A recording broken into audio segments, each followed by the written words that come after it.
Na história da ciência, chama-se a Revolução Científica, ao período que começou no século XVI e prolongou-se até o século XVIII.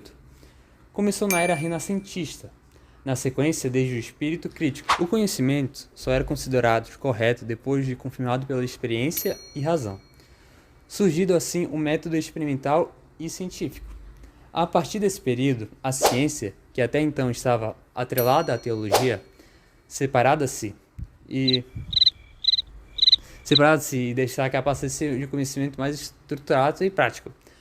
As causas principais da Revolução podem ser resumidas em renascimento cultural e científico, a imprensa, a reforma protestante e o hermetismo. A Revolução Científica foi criada por Alexandre Koyré em 1939. Em seguida foi popularizado por Thomas Kuhn. O Renascimento trouxe como uma de suas características o humanismo.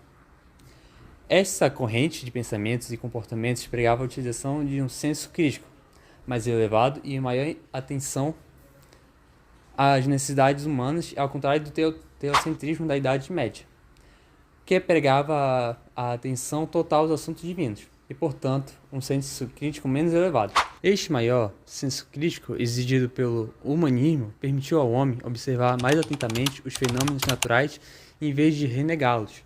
A interpretação da Igreja Católica. Houve antes muitas teorias revolucionárias, que, diferentes na intensidade com que influenciaram o pensamento humano, algumas representaram profundas modificações na forma do homem examinar a natureza, como, por exemplo, a introdução de um tratamento matemático na descrição dos movimentos dos planetas, introduzido pelos babilônicos, e depois a perfeição pelos gregos. Outros representam micro-revoluções, como o sistema de classificação de seres vivos, introduzidos por Aristóteles.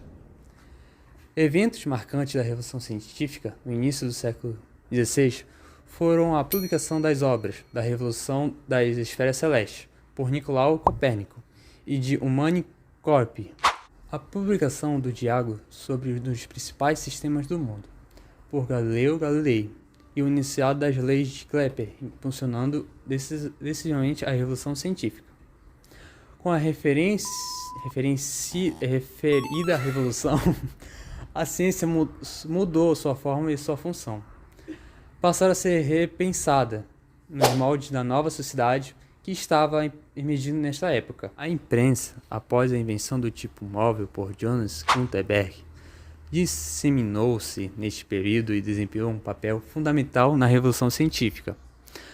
Assim, desapareceram os erros de interpretação e cópia, que acabaram por deportar as traduções na época dos pergaminhos. Assim, desapareciam os erros de interpretação e cópia, que acabavam por deturtar as traduções na época dos pergaminhos.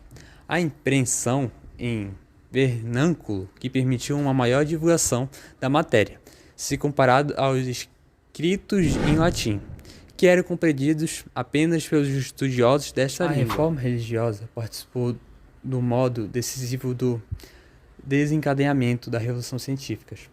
Os reformistas, que pregavam que uma forma se apreciar a existência de um Deus era através da descoberta na ciência, e por isso estão incentivados, proporcionando uma propulsão ao desenvolvimento da Revolução Científica. Finalmente, hermetismo selou a Revolução, na medida em que representava um conjunto de ideias quase mágicas, mas que exaltava a concepção quantitativa do universo.